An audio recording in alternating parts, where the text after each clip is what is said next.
नमस्कार साथियों, मैं त्रिलोक चौधरी आप सबका स्वागत करता हूं इस ऑनलाइन स्टडी चैनल वीर पथ पर। इससे पहले हमने जलवायु का चैप्टर कंप्लीट कर लिया है। आज हम इस चैप्टर में पढ़ेंगे मृदा। राजस्थान की मृदा के बारे में हम संपूर्ण जानकारी प्राप्त करेंगे।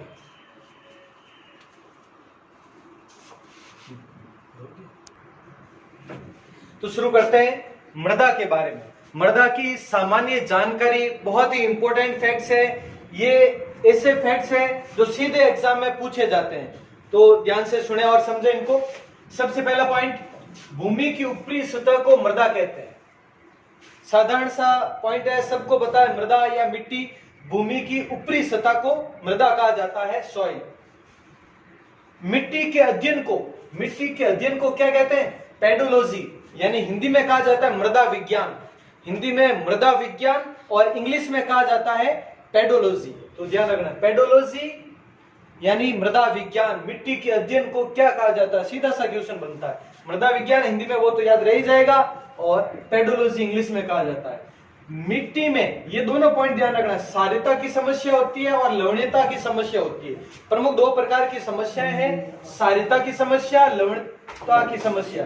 तो मिट्टी में क्षारीयता की समस्या हेतु जिप्सम का प्रयोग किया जाता है। ध्यान रखना, क्षारीयता की समस्या हो तो उसके निवारण के लिए किसका प्रयोग? जिप्सम का प्रयोग किया जाता है। और अगर मिट्टी में लवणीयता की समस्या हो तो उसके निवारण हेतु रॉक फास्फेट का प्रयोग किया जाता है। लवणीयता की समस्या को ये क्या कहते हैं? सैम की समस्या। सैम की समस्या किसे कहते हैं? मिट्टी में लवणीयता की समस्या होने पर, तो इसके निवारण के लिए रॉक फास्फेट का प्रयोग किया जाता है। नेक्स्ट पॉइंट, सर्वाधिक कृषि योग्य भूमि, बहुत इंपॉर्टेंट है। सर्वाधिक कृषि योग्य भूमि कहां पर है? गंगानगर में है। और किस कारण से? आपको पता है उस क्षेत्र में नहरी क्षेत्र है, इस कारण से। अब सर्वाधिक बंजर भूमि कहां पर है? जैसलमेर। और सबसे कम बोया गया क्षेत्र भी जैसलमेर में है, बंजर भूमि ज्यादा है। सर्वाधिक परती भूमि ज्यादातर कहां पर है? जोधपुर में है। परत कहते हैं हम, पड़त है यानी परती भूमि जोधपुर में। और सर्वाधिक व्यर्थ पठारी भूमि क्षेत्र, जो पठारी क्षेत्र है और व्यर्थ है, वो सर्वाधिक राजसमंद में है। बहुत इंपॉर्टेंट पॉइंट है ये, आगे वाला मैं बताऊं उससे पहले आप इसके बारे में समझ लें। या चलो पहले ये फैक्ट्स समझ लेते हैं। ये वाला देखो, राजस्थान में केंद्रीय भू संरक्षण बोर्ड, बहुत इंपॉर्टेंट है। केंद्रीय भू संरक्षण बोर्ड का कार्यालय कहां पर है? केंद्रीय भू संरक्षण बोर्ड का कार्यालय जयपुर और सीकर दोनों जगह। पहले जयपुर में था, बाद में सीकर में भी। तो प्रमुख जयपुर है इसमें। अगर एक ही ऑप्शन आता है तो जयपुर करेक्ट है। दो जिलों का ऑप्शन आता है क्रम से, तो वहां पे जयपुर व सीकर दोनों में है। तो केंद्रीय भू संरक्षण बोर्ड, ध्यान रखना। केंद्रीय मृदा लवणता अनुसंधान संस्थान कहां पर है? तो वो करनाल, हरियाणा में। भूमि से संबंधित संरक्षण बोर्ड, उसका कार्यालय जयपुर में। राजस्थान से संबंधित है ये केंद्रीय है, ध्यान रखना। केंद्रीय मृदा लवणता अनुसंधान संस्थान करनाल, हरियाणा में। अब भारत सरकार द्वारा 1958 में राजस्थान में प्रथम मिट्टी परीक्षण प्रयोगशाला स्थापित की गई थी जोधपुर में। ध्यान रखना, इंपॉर्टेंट पॉइंट है। भारत सरकार द्वारा, और वो भी 1958 में राजस्थान में प्रथम मिट्टी परीक्षण प्रयोगशाला स्थापित की गई थी जोधपुर में। और ये यानी केंद्रीय था, ये भी केंद्रीय परीक्षण प्रयोगशाला थी। तो केंद्रीय मिट्टी परीक्षण प्रयोगशाला जोधपुर में स्थापित की गई थी। फिर राजस्थान में अभी वर्तमान में, ये तो पहले थी, तो वर्तमान में राजस्थान में कुल 12 तो अस्थायी है, 12 अस्थायी ऐसी मिट्टी परीक्षण प्रयोगशालाएं हैं और 8 स्थायी प्रयोगशालाएं हैं। 8 स्थायी मिट्टी परीक्षण प्रयोगशालाएं और 12 अस्थायी, और टोटल 20 मिट्टी परीक्षण प्रयोगशालाएं हो चुकी है। पहले ध्यान रखना जोधपुर में थी। ये तो कुछ फैक्ट्स है बहुत इंपॉर्टेंट। अब बात करते हैं हम मृदा अपरदन की। कुछ एक इंपॉर्टेंट फैक्ट्स पढ़ने के बाद में बात करते हैं मृदा अपरदन, यानी मिट्टी का कटाव। मृदा अपरदन मतलब मिट्टी का कटाव, सॉइल इरोजन कहते हैं जिसको इंग्लिश में। अभी है क्या इसे? मृदा अपरदन, मृदा क्षरण ऐसा भी कह सकते हैं इसका नाम। मृदा क्षरण भी कहते हैं या मृदा अपक्षरण भी कहते हैं। ये सब एक ही चीज है। मृदा अपरदन कहें, मृदा क्षरण, मृदा अपक्षरण या मिट्टी का कटाव, ये सब एक ही है, सॉइल इरोजन, मिट्टी का कटाव। अब मिट्टी के कटाव क्या होता, क्या ये सबको पता है, फिर भी मैं आपको इसकी परिभाषा बता दूं, लिखने की आवश्यकता थी नहीं, क्योंकि मिट्टी जब किसी भी भूभाग पर, ध्यान से सुनना, कोई भी भूभाग है ऐसे, उस पर जो ऊपरी उपजाऊ मिट्टी है, उपजाऊ मिट्टी, उसका कटाव हो जाता है, उपजाऊ मिट्टी का कटाव हो जाता है और पीछे जो है वो उपजाऊ नहीं रहती, तो उसे ही कहते हैं मृदा अपरदन या मिट्टी का कटाव। किसी भी भूभाग पर उपजाऊ मिट्टी का कटाव, यानी उपजाऊ मिट्टी वहां से उड़कर चली जाती है, किसी भी कारण से, साधनों से चली जाती है उस जगह से बहकर, तो वो मिट्टी का कटाव कहलाता है। तो देखो इसे और क्या कहते हैं, देखो इसे मिट्टी की रेंगती हुई मृत्यु, इंपॉर्टेंट है, ध्यान रखना, मिट्टी की रेंगती हुई मृत्यु किसे कहते हैं, मृदा अपरदन को, सॉइल इरोजन को, मिट्टी के कटाव को। कैसे, वो अभी बताया, जैसे कि उपजाऊ मिट्टी है वो आगे चली जाती है, हवा पानी सभी कारणों से वो आगे चली जाती है, बहती बहती उड़कर या बहकर किसी भी माध्यम से, किसी भी प्रकार से, तो क्या हो जाता है, वो मृत्यु होती है उस उपजाऊ मिट्टी की, तो रेंगती हुई मृत्यु कहते हैं इसको। और इसे कृषि का क्षय रोग कहते हैं, क्षय रोग यानी टीबी, तो कृषि का क्षय रोग कहते हैं किसको, मृदा अपरदन को।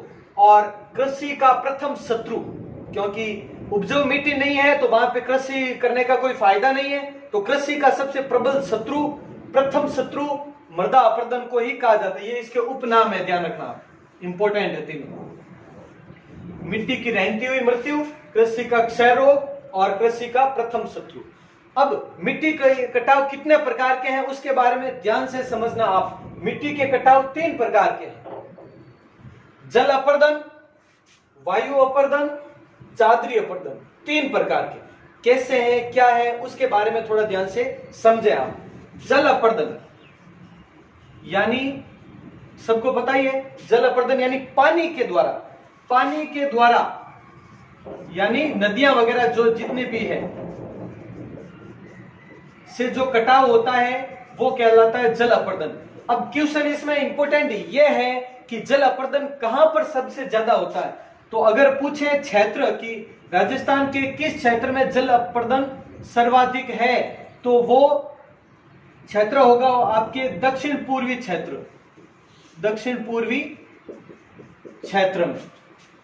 दक्षिण पूर्वी क्षेत्र में कैसे, क्योंकि नदियां उसी क्षेत्र में ज्यादातर है, जैसे अभी भाग हमने हाड़ौती प्रदेश वगैरह पढ़ा, पूर्वी प्रदेश पढ़ा हमने, दक्षिणी प्रदेश पढ़ा, तो वो उसी क्षेत्र में ज्यादातर है। और अगर जिला पूछ लें तो कोटा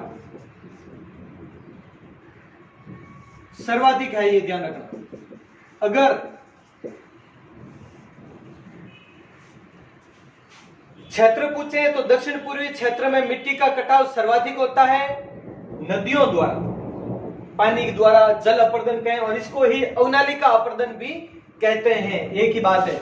जिला पूछे तो कोटा, और नदी पूछे कि किस नदी से सबसे ज्यादा अवनालिका अपरदन होता है, तो वो है चंबल नदी।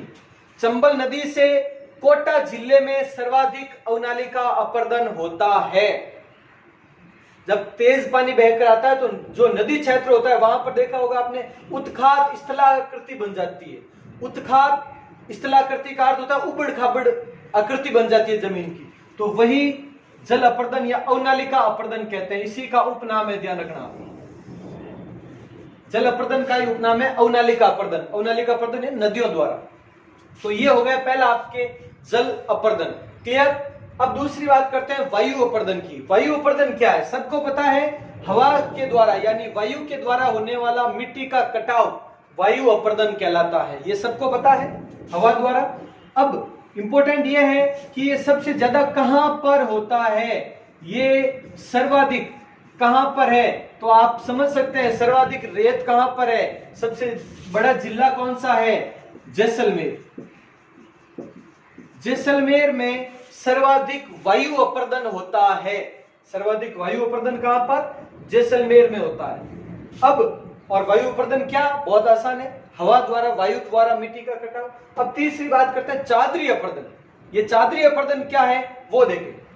हाँ, एक इसमें देखना, ये है दक्षिण पूर्वी क्षेत्र में, यहां पे क्षेत्र पूछे तो कौन सा, पश्चिमी राजस्थान।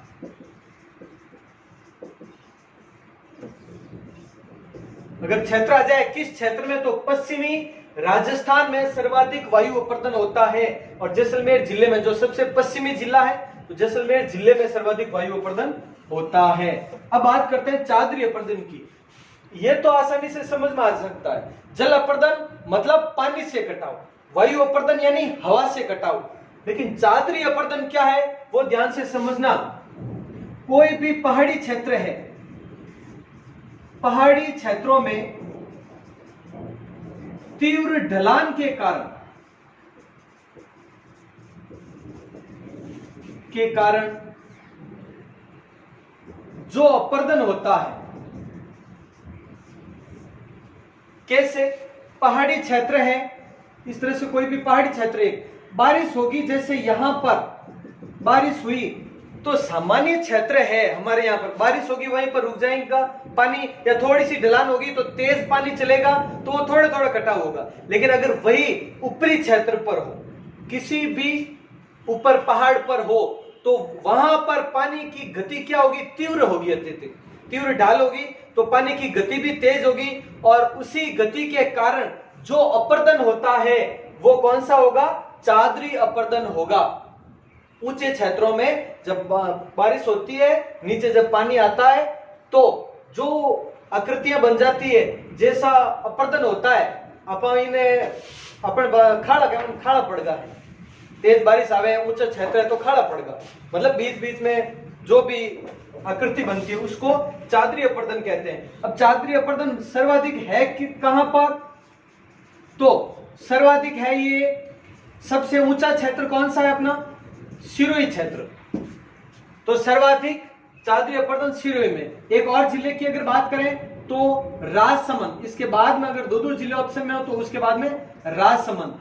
और अगर ऐसा आ जाए तो किस क्षेत्र में, तो अरावली पर्वतीय क्षेत्र में, क्योंकि मैंने अभी यहां पर बता दिया आपको, पहाड़ी क्षेत्र में, जो भी पहाड़ी क्षेत्र है वहां पर चादरी अपर्दन ज्यादा होता है। यानी मध्य अरावली जो है राजस्थान का मध्य भाग जो हम पढ़ चुके हैं, वहां पर चादरी अपर्दन ज्यादा होता है, तीव्र ढाल के कारण बहुत ज्यादा वहां पर अपर्दन होता है, मिट्टी का कटाव होता है, और सिरोही राजसमंद में। तो ये तीनों अपर्दन हो गए, जल अपर्दन, वायु अपर्दन और चादरी अपर्दन। आप इनका स्क्रीनशॉट ले लें आराम से। और अब इसके आगे मृदा के बारे में सामान्य जानकारी थोड़ी सी और पढ़ लेते हैं हम। तो बात करते हैं हम आगे मृदा के कुछ अन्य पॉइंट्स के बारे में। पीएच मान के आधार पर, अब देखो मिट्टियों के प्रकार प्रारंभ हो चुके हैं। अभी तक हमने कुछ सामान्य जानकारी की, अब मिट्टियों के कुछ एक प्रकार। अब पहले बात करते हैं पीएच मान के आधार पर मिट्टियां क्या है, ये वो ध्यान से समझे। पहले तो ये क्या है पीएच मान वगैरह वो देखें। मिट्टी में घुले हुए जो खनिज होते हैं, अब सबको पता होगा, साइंस में आपने पढ़ा होगा, मिट्टी में घुले हुए खनिज उन्हें कहा जाता है आयन। मिट्टी में घुले हुए खनिजों को कहते हैं आयन। और मिट्टी के गुणों की पहचान कैसे होती है, हाइड्रोजन आयन से, हाइड्रोजन आयनों से इनकी पहचान होती है। यही हाइड्रोजन आयन है वो पीएच कहलाते हैं। ध्यान रखें, पीएच क्या है, वो यही हाइड्रोजन आयन है। मिट्टी में घुले हुए खनिज तो कहलाते हैं आयन, और मिट्टी के गुणों की जो पहचान है उनको कहा जाता है हाइड्रोजन आयन, और ये कहलाता है पीएच। तो पीएच मान के आधार पर मिट्टियां कौन कौन सी है वो ध्यान से समझना आप। सबसे पहला है उदासीन मिट्टी। पीएच मान के आधार पर 3 प्रकार की मिट्टियां हैं। सबसे पहली होती है उदासीन मिट्टी। ध्यान रखना एक आंकड़ा इसमें, जिसका पीएच मान 7 हो, पीएच मान 7 हो, यह ध्यान रखना शब्द 7। पीएच मान अगर 7 हो तो वो कहलाती है आपके उदासीन मिट्टी। पीएच मान 7 हो तो उदासीन मिट्टी कहलाती है। ये एक प्रकार की उपजाऊ मिट्टी होती है, ध्यान रखना आप। अब बात करते हैं अम्लीय मिट्टी की। तो जिसका पीएच मान 7 से कम हो वह मिट्टी कहलाती है अम्लीय मिट्टी। अब बात करते हैं क्षारीय मिट्टी की, तो जिसका पीएच मान 7 से अधिक हो वो कहलाती है क्षारीय मिट्टी। हमने पढ़ा था क्षारीयता की समस्या है तो जिप्सम का प्रयोग किया जाता है वगैरह। वो तो पीएच मान 7 से कम है तो अम्लीय मिट्टी, 7 से ज्यादा है तो क्षारीय मिट्टी, और 7 है अगर तो वो कहलाती है उदासीन मिट्टी। ये उपजाऊ मिट्टी होती है, ये मिट्टी उपजाऊ होती है। ये हो गया पीएच मान के आधार पर मिट्टियों के प्रकार, ये हो गए। अब बात करते हैं 1991 में अमेरिका के कुछ वैज्ञानिकों ने मिट्टी का परीक्षण किया था और उन्होंने मिट्टी के 5 प्रकार बताए। 1991 में अमेरिका के कुछ वैज्ञानिकों ने गुणों के आधार पर, वो भी कैसे, मिट्टी के गुणों के आधार पर मिट्टी का परीक्षण किया और 5 प्रकार बताए।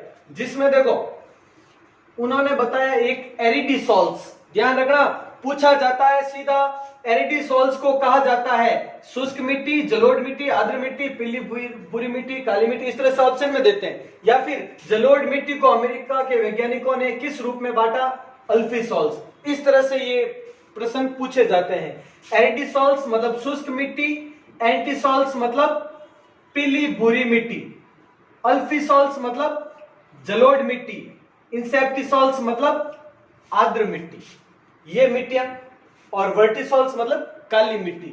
अब देखो एरिडिसॉल्स यानी शुष्क मिट्टी और इसका उपकण, ये जो यहां पर लिखे हुए हैं वो है उपकण। एरिडिसॉल्स का उपकरण होता है ऑर्थिड। अगर ज्यादा डीपली एग्जाम में क्वेश्चन पूछ लें, हाई लेवल के एग्जाम में, और डीपली क्वेश्चन पूछे तो ऐसा पूछा जा सकता है। एरिडिसॉल्स का उपकरण कौन सा है, ऑर्थिड। एंटीसॉल्स का उपकरण कौन सा है, सोमेंट्स व फ्लुएंट्स, सोमेंट्स व फ्लुएंट्स, ये इसके एंटीसॉल्स के उपकरण है। अल्फीसॉल्स के हेप्लूस्टाल्फुस, ध्यान रखना इसका सबका नाम हेप्लूस्टाल्फुस, ये अल्फीसॉल्स का उपकरण है इस मिट्टी का। इंसेप्टिसॉल्स का उपकरण है वो उस्टोक्रेप्स है, वह इंसेप्टिसॉल्स का उपकरण है, और वर्टिसॉल्स का उपकरण नहीं है, कहीं पर भी इसका जिक्र नहीं मिलता है। तो ये ध्यान रखना आपको कौन सी मिट्टी क्या कहलाती है, ये पॉइंट ध्यान रखना। अब बात करते हैं राजस्थान में मिट्टियों के क्षेत्र के बारे में। तो मैं कुछ एक क्षेत्र वगैरह यहाँ पे बता रहा हूं, ध्यान से समझना पहले इनको। विभिन्न प्रदेशों में, अलग अलग प्रदेशों में किस प्रकार की मिट्टियां हैं वो देखो। 56 का मैदान, 56 के मैदान में लाल दोमट या काली मिट्टी, लाल दोमट या काली मिट्टी पाई जाती है। लाल मिट्टी, दोमट मिट्टी, काली मिट्टी। माही बेसिन में लाल काली मिश्रित पाई जाती है माही बेसिन में। बनास बेसिन में बाढ़कृत मैदानी भूरी मटियार दोमट या जलोढ़ मिट्टी। बाढ़कृत का अर्थ होता है बाढ़ के कारण, पानी के कारण जो मिट्टी का बदलाव होता है उसी को कहा जाता है बाढ़कृत। जलोढ़ मिट्टी, भूरी या मटियार मिट्टी कहलाती है इन मैदानी क्षेत्रों में। चंबल बेसिन की बात करें तो चंबल बेसिन में लाल काली मिट्टी पाई जाती है और वहां पर जलोढ़ मिट्टी के अंश भी पाए जाते हैं। दक्षिण पूर्वी पठारी क्षेत्र की बात करें तो मध्यम काली मिट्टी, काली मटियार मिट्टी या दोमट मिट्टी वहां पर पाई जाती है। फिर बात करें काली मटियार मिश्रित दोमट है, यहाँ पे ध्यान रखना। पूर्वी अर्ध शुष्क मैदान, तो ये ध्यान रखना आप, जलोढ़ एवं भूरी कछारी मिट्टी, जलोढ़ मिट्टी, और भरतपुर और कुछ एक क्षेत्र में भूरी कछारी मिट्टी पाई जाती है। इसके बारे में डिटेल में करेंगे अभी हम। घग्गर का मैदान बाढ़कृत मैदानी जो यहाँ पर थी, भूरी मटियार दोमट और भूरी रेतीली कछारी मिट्टी ये पाई जाती है घग्गर के मैदान में। यहाँ पे बात हो रही है कछारी मिट्टी, जैसे यहाँ पर भी है भूरी कछारी मिट्टी, यहाँ पर भी भूरी कछारी मिट्टी है। लेकिन देखें ये पूर्वी अर्ध शुष्क प्रदेश, जब इसके बारे में डिटेल करेंगे हम भूरी कछारी मिट्टी के बारे में तो पढ़ेंगे। यहाँ पर भरतपुर और कुछ क्षेत्र में है, 1-2 जिलों में, और यहाँ पर गंगानगर साइड में इसका फिर से जिक्र मिलेगा आपको। तो ये डिटेल में पढ़ेंगे तब समझ में आएगा अच्छी तरह से। लूणी नदी बेसिन, वहां पर भूरी दोमट मिट्टी पाई जाती है और रेतीली बलुई मिट्टी पाई जाती है इस क्षेत्र में। ये हमने पढ़े विभिन्न क्षेत्रों में किस प्रकार की मिट्टी पाई जाती है। ये सिर्फ सामान्य जानकारी है, इसके बारे में हमें एक एक पॉइंट तभी पता चलेगा जब हम एक एक मिट्टी को डिटेल में पढ़ेंगे तब। ये 10-12 प्रकार की सभी प्रकार की मिट्टियां हैं वो हम करेंगे। आज के इस वीडियो में हमने पूरी तरीके से मिट्टियों का जो सामान्य परिचय है वो हमने कर लिया है। एक बार ये थोड़ा स्क्रीनशॉट ले ले इसका। उसके बाद में देखो बात करते हैं, ये विभिन्न प्रकार की मिट्टियां हैं वो हम अगले वीडियो में पढ़ेंगे। अगले वीडियो में, क्योंकि ये ज्यादा लंबा हो जाएगा वीडियो, तो मिट्टियां 2 वीडियो में पढ़ेंगे। पहले में सामान्य परिचय पूरा हो गया, पीएच मान के आधार पर मिट्टियां हो गई, ये 5 मिट्टियां अलग हो गई गुणों के आधार पर जो अमेरिकी वैज्ञानिकों ने बताई थी। उसके अलावा जो राजस्थान के विभिन्न क्षेत्रों में जो मिट्टियां हैं वो हो गई, और पूर्ण परिचय पढ़ चुके हैं मृदा के बारे में। अगले वीडियो में हम एक एक करके जो भी है, दोमट मिट्टी के बारे में, रेतीली बलुई के बारे में, काली मिट्टी, पीली मिट्टी के बारे में, लाल मिट्टी के बारे में, लाल काली वगैरह जितनी भी मिट्टियां हैं सब के बारे में विस्तार से चर्चा करेंगे अगले वीडियो में। और ये मिट्टियां चैप्टर कंप्लीट होते ही आपका एक और टेस्ट होने वाला है। कल के आगे वाली वीडियो में टेस्ट होने वाला है आपका, इसलिए आप तैयारी करें, इनकी कंटिन्यू रखें आप। तो जय हिंद, जय भारत।